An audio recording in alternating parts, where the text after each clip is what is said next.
আয়ুথয়া থাইল্যান্ডের প্রাচীন রাজধানী, যা আজ ধ্বংসস্তূপে পরিণত হয়েছে। কিন্তু এ কি শুধুই পাথরের গল্প, নাকি এর পেছনেও রয়েছে রহস্য, বেদনা, বর্বরতা? এসবের উত্তর খুঁজতে আজ আমি তোমাদের সঙ্গে নিয়ে পৌঁছে যাচ্ছি থাইল্যান্ডের প্রাচীন রাজধানী সিয়ামে। নমস্কার, আমি অনন্যা আর তোমাদের সবাইকে স্বাগত অনন্যার ঝুলি থাইল্যান্ড সিরিজে। থাইল্যান্ড নামটা শুনলেই কেমন যেন সেই ঝাঁ চকচকে আধুনিক শহর, সবুজাব নীল সমুদ্রের পাশে সোনালী বালি কিংবা সুন্দর সুন্দর মন্দির, এই ছবি আমাদের চোখে ভাসে, তাই না? কিন্তু জানো, সিকির উল্টো পাশে আরেকটি থাইল্যান্ড আছে, যার ধামাচাপা পড়া ইতিহাস তোমার কানের কাছে এসে ঘন ঘন নিঃশ্বাস ছাড়বে। আজ আমরা সেই ইতিহাসকেই ভালো করে চিনবো, জানবো এবং আত্মস্থ করব। তাহলে চলো চটপট বেরিয়ে পড়ি সেই ইতিহাসের গোপন কথাকে জানতে রুইন্স অফ আয়ুথয়াতে। ব্যাংককের সমস্ত ডে ট্রিপগুলোর মধ্যে আয়ুথয়া হিস্টোরিক্যাল পার্ক ডে ট্রিপটি অন্যতম। ব্যাংকক থেকে 80 কিলোমিটার দূরে অবস্থিত এই জায়গাটি। এখানে যাওয়ার জন্য ট্যাক্সি, প্রাইভেট কার কিংবা ওয়ান ডে প্যাকেজ ট্যুর বুক করতে পারবে। আমরা সবচেয়ে সস্তা এবং অ্যাডভেঞ্চারাস ওয়েটা চুজ করেছিলাম, অর্থাৎ লোকাল ট্রেন এবং বাইসাইকেল। তাই আজ আমাদের জন্য অপেক্ষা করছিল এক রহস্যময় ইতিহাসের সঙ্গে সঙ্গে রোমাঞ্চকর যাত্রা। ব্যাংককে আসার পর থেকে আমি একটা সমস্যার সম্মুখীন হচ্ছি বারবার, যা ইন্ডিয়াতে বসে ট্যুর প্ল্যান করবার সময় আমি ঘুণাক্ষরেও টের পাইনি। আর সেটি হলো ব্যাংককের ট্রাফিক। সকাল, বিকেল কিংবা রাত্রি যখনই বের হও না কেন, হাতে 1 ঘন্টা এক্সট্রা সময় নিয়ে বের হতে হচ্ছে। তার কারণ কখনো কখনো 20 মিনিটের পথও 1.5 ঘন্টা লেগে যাচ্ছে। আজ আমরা ট্রেনে চেপে আয়ুথয়া যাব। ক্রুং থেপ আফিহাত সেন্ট্রাল টার্মিনাল স্টেশন থেকে সকাল 7:30টায় আমাদের ট্রেন। তাই সকাল 6টাতেই হোটেল থেকে বেরিয়ে পড়েছি 8 কিলোমিটার পথ পেরোবো বলে। পৌঁছেছি 7:10-এ। স্টেশনটি এয়ারপোর্টের থেকেও বড়। আমাদের এ বিষয়ে কোনো আইডিয়া ছিল না। টিকিট কাউন্টার খুঁজতেই আমরা পুরো হিমশিম খেয়ে গেছিলাম। এই যে এক্সিট 3 দিয়ে বেরিয়ে বললো টিকিট কাউন্টার। এই যে ticket office for long distance train, SRT, এদিকে। হ্যাঁ, এই তো টিকিট কাউন্টার, রাইট, এখানেই এসছিল।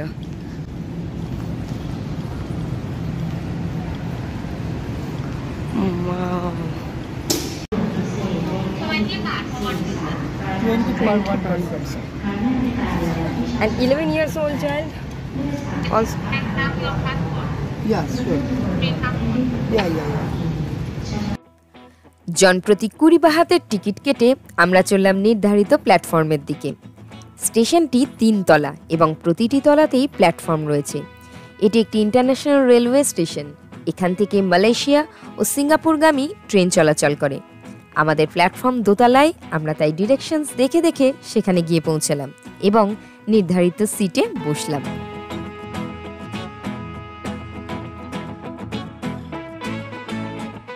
নির্ধারিত সময়ে ছাড়ল ট্রেন। আমাদের 2টি সিট ছিল জানলার পাশে। ট্রেনের জানলা দিয়ে মুখ বাড়িয়ে থাইল্যান্ডকে দেখতে ভারী সুন্দর লাগছিল। ভারতের ট্রেনে চাপতে আমার বড্ড ভালো লাগে, আর তার একমাত্র কারণ হলো এই হকার্সরা। থাইল্যান্ডের লোকাল ট্রেনেও এর অন্যথা হয়নি। ফেরিওয়ালারা নিজেদের পয়সার হাতে নিয়ে এখানেও ফেরি করে বেড়াচ্ছে।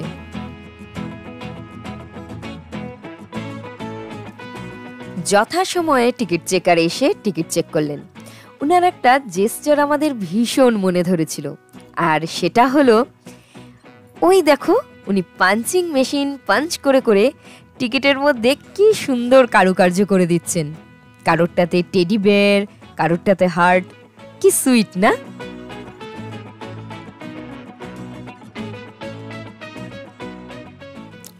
দেখতে দেখতে আমরা এসে পৌঁছালাম আয়ুথয়া ইউনেস্কো ওয়ার্ল্ড হেরিটেজ সেন্টারে।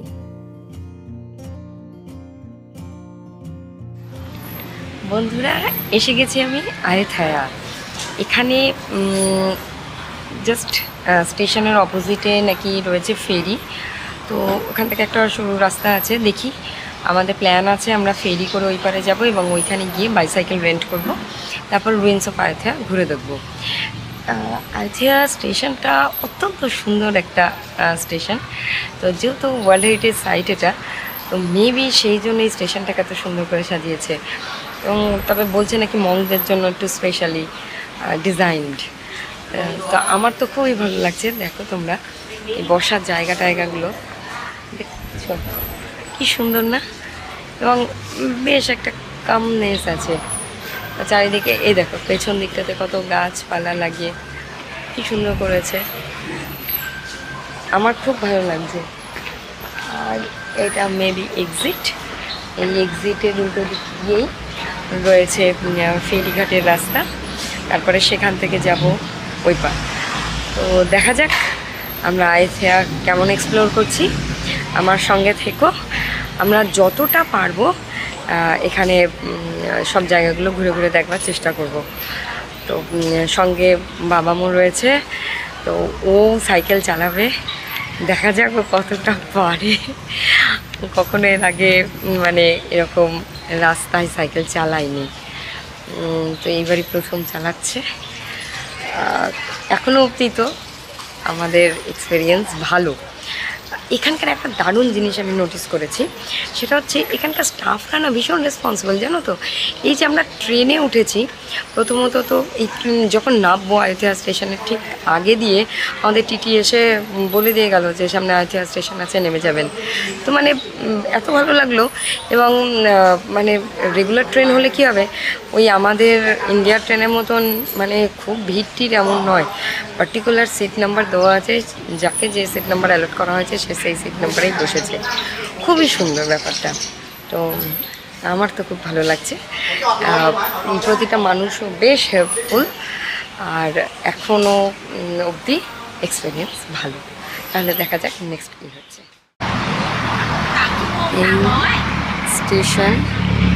এই স্টেশন থেকে এই রাস্তা ধরে আমরা যাচ্ছি ফেরিঘাটের দিকে, সেখান থেকে বোট রাইড করব। এখান থেকেও তুমি বাইক বা সাইকেল রেন্ট করতে পারো, কিন্তু আমার মতে ওই পারে গিয়ে করলেই বেটার, কারণ বাইসাইকেলের নলে রেন্ট দিতে হবে আবার ফেরিতেও। জনপ্রতি 5 বাহাতের ফেরির টিকিট কেটে আমরা পৌঁছালাম নদীর ওপারে। একটিই বোট রয়েছে যা সকাল 9টা থেকে সন্ধ্যে 6টা অবধি পারাপার করার কাজ করে। বেরিয়ে এইবার আমরা সাইকেল বুক করব, আর একটা ম্যাপ চাইবো, যার কাছেই করব। হ্যাঁ, এই যে ডিসেম্বর হাউস, হ্যাঁ হ্যাঁ হ্যাঁ, এখানেই ছিল। ডিসেম্বর হাউস থেকে আমরা মোট 180 বাহাতের বিনিময়ে 3টে বাইসাইকেল রেন্ট করলাম, হাতের সময় সন্ধ্যে 6টা অবধি। সেখান থেকে একটি রুট ম্যাপও দেওয়া হয়, যা দেখে মন্দিরগুলোতে সহজে যাওয়া যায়। সাইকেল রেন্ট করার জন্য ডকুমেন্টস হিসেবে লাগবে শুধুমাত্র পাসপোর্ট। তুমি চাইলে স্কুটিও রেন্ট করতে পারো, যার জন্য লাগবে ইন্টারন্যাশনাল ড্রাইভিং লাইসেন্স, 150 থেকে 200 বাহাত এবং পাসপোর্ট। ঘড়িতে সকাল 9টা, তাপমাত্রা 27 ডিগ্রি সেন্টিগ্রেড। এই অবস্থায় আমরা বাইসাইকেল রাইডিং শুরু করলাম। সামনে আমাদের চ্যালেঞ্জ দুখানা। প্রথমত, জনি প্রথমবার হাইওয়েতে বাইসাইকেল চালাচ্ছে, কতটা স্মুথলি কাজটা সম্পন্ন করবে সেটা দিনের শেষে বোঝা যাবে। এবং দ্বিতীয়টি হলো, আমি আজ আমার হ্যাটটি আনতে সম্পূর্ণ ভুলে গেছি, যেটার আজ ভীষণ প্রয়োজন ছিল। জানি না ওটা ছাড়া আজ কি করব।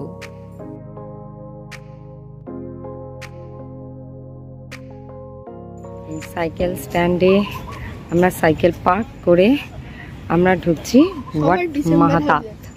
সবার ডিসেম্বর হাউসে না? হ্যাঁ,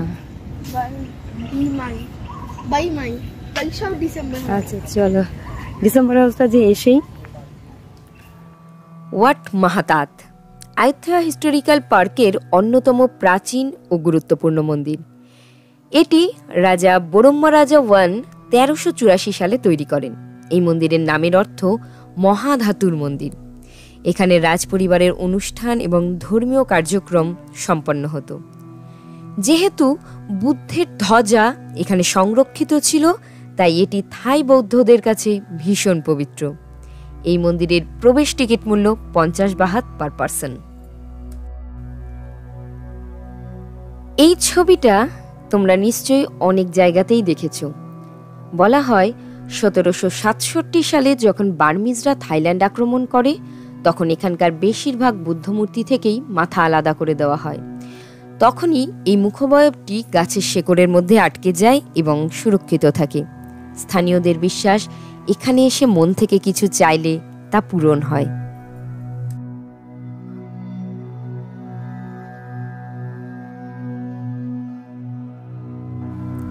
সাম্রাজ্য বিস্তার, সম্পদ লুট, প্রতিশোধের আগুন, রাজনৈতিক সন্দেহ ইত্যাদি কারণে বার্মিজরা 1767-তে সিয়ামে অ্যাটাক করে। নিজেরা বৌদ্ধ ধর্মাবলম্বী হওয়া সত্ত্বেও বৌদ্ধ মঠ, মন্দির, মূর্তি, পাণ্ডুলিপি সব কিছু ভেঙে ও পুড়িয়ে ফেলে, যাতে আয়ুথ্যা সাম্রাজ্যকে পুনরুদ্ধার করা কঠিন হয়ে যায়। এখানকার প্রতিটি পাথর সেই ধ্বংসলীলার গল্প তোমায় চিৎকার করে করে শোনাবে। তাই আয়ুথ্যাতে এসে এখানে না এলে তোমার যাত্রা অসম্পূর্ণ থেকে যাবে।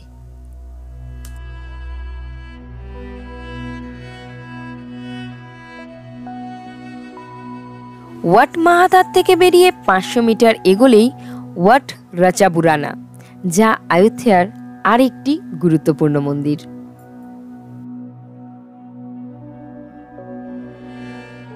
আচ্ছা, আমরা ঢুকে গেছি ওয়াট রাচাবুরানা। এখানেও ছাতা রয়েছে, ফ্রি অ্যাক্সেস। আচ্ছা, এইটা খুলি আমি।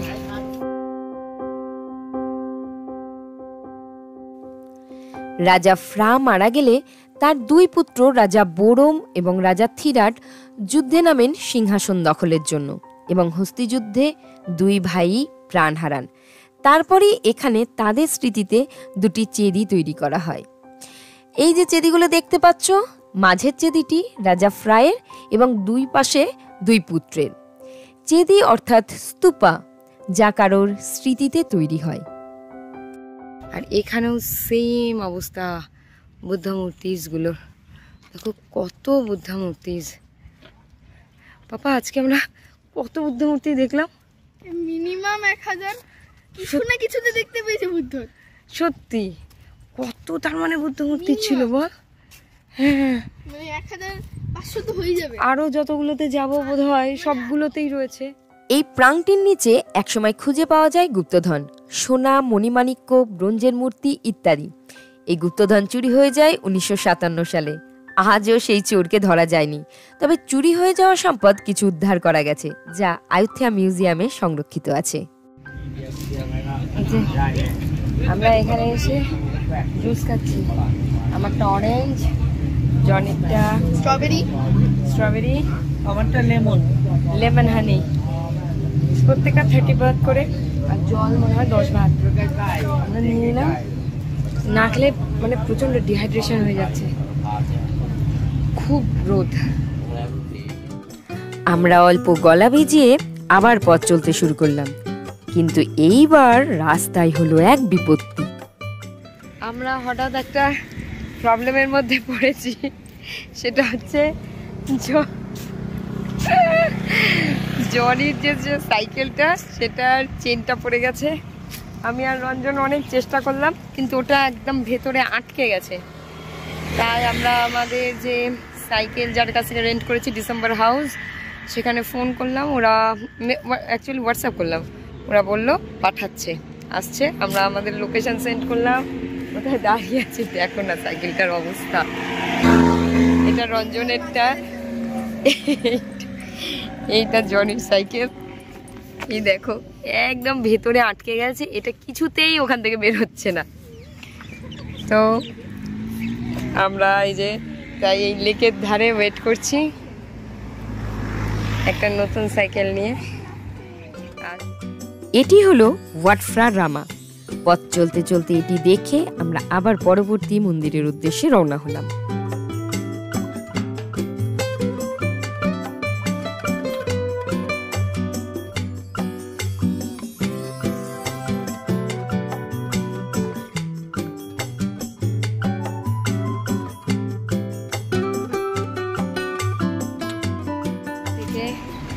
তোমরা হাতিতে রাইড করতে পারবে। ওই দেখো আসছে, ওই যে মংখাম পকেট।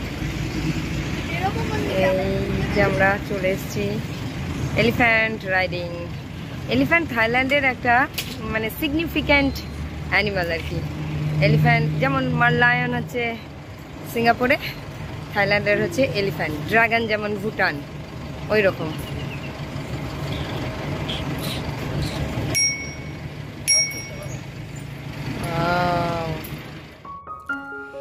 এরপর আমরা এসে পৌঁছালাম ওয়াট ফ্রাসিস সম্পেত।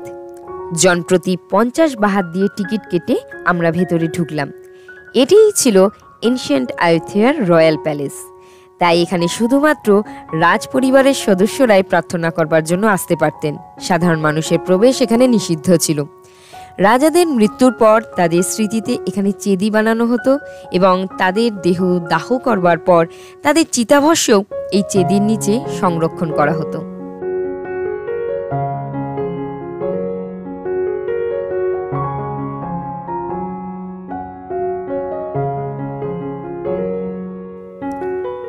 এই হলো ওয়াট ফ্রা মংখন বফিত। এটি ওয়াট ফ্রাসিস সম্পিতের একেবারে পাশেই। তাই একই টিকিট মূল্যে দুটি মন্দির দেখা যায় এখানে। মন্দিরের ভেতরে ক্যামেরা প্রহিবিটেড, তাই বাইরে থেকেই তোমাদের দেখাচ্ছি। এখানকার বুদ্ধমূর্তিটি আয়োধ্যয়ার সবথেকে বড় বুদ্ধমূর্তি। বলা হয় প্রথমে নাকি এই বুদ্ধমূর্তিটি খোলা আকাশের নিচে নির্মিত হয়েছিল। বাজ পড়ে সেই আগুনে মূর্তিটি পুড়ে যায়, কিন্তু আশ্চর্যজনকভাবে গলে যায় না। এর কারণ হিসেবে লোকমুখে একটি গল্প প্রচলিত রয়েছে।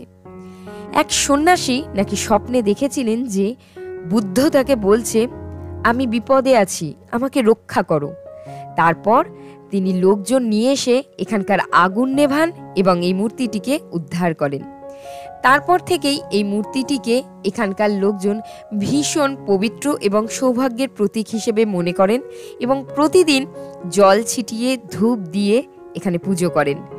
ইতিহাস এবং আধুনিকতার মেলবন্ধন এই মন্দিরটিকে আলাদা করে তোলে।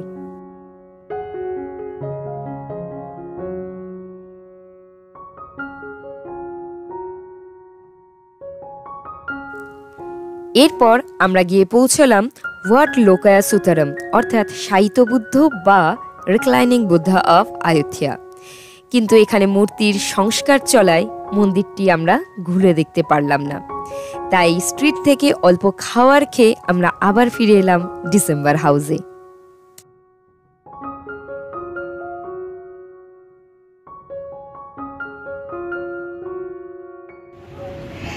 ওকে, আমাদের রাইড শেষ। আমরা এখন পৌঁছে গেছি আমাদের ডেস্টিনেশনে, যেখান থেকে আমরা সাইকেল রাইড করেছিলাম। This is December house. December house, এখান থেকে আমরা 60 বাহাতে এই যে এই সাইকেলগুলো বুক করেছিলাম। তো সন্ধ্যে 6টা অবধি টাইম ছিল। এখানে একজন সুইট লেডি আছে, ভীষণ কর্ডিয়াল। তোমরা এখানে এসে তো তোমরা এখানে এসে সাইকেল রেন্ট করতে পারো। ডিসেম্বর হাউসে আমাদের সাইকেল ফেরত দিয়ে আমরা চললাম স্টেশনের দিকে। ঘড়িতে তখন 3:10। আসার সময় দেখে নিয়েছিলাম 3:30 এবং 3:50 আমাদের ফেরার ট্রেন রয়েছে।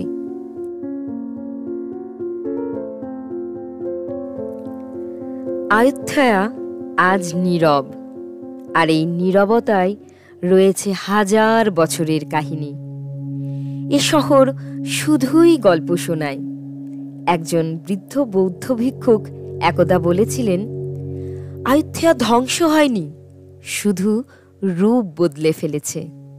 এখন সে দাঁড়িয়ে আছে তোমার ভেতর, যদি তুমি সে আওয়াজ শুনতে পাও।